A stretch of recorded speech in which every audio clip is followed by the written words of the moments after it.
Thank you very much. I now give the floor to the distinguished representative of United Nations Watch. Thank you, Mr. President. UN Watch is deeply concerned by endemic misuse of the Universal Periodic Review mechanism by numerous countries. First, UN Watch deplores the use of the UPR process for mutual praise.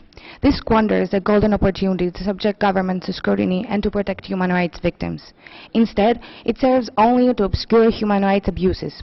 For example, during Sudan's review last month, the United Arab Emirates praised, quote, all the efforts being made by the Sudan to uphold human rights.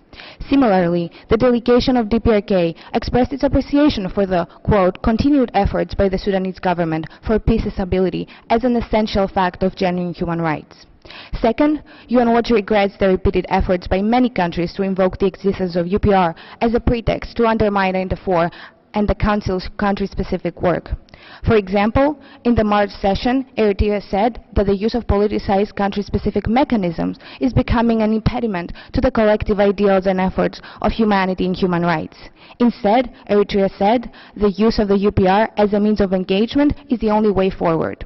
Likewise, at a demonstration that was held outside the UN last week in support of Eritrea and in opposition to this Council's Commission of Inquiry, there were signs invoking the UPR as the only legitimate mechanism to address countries.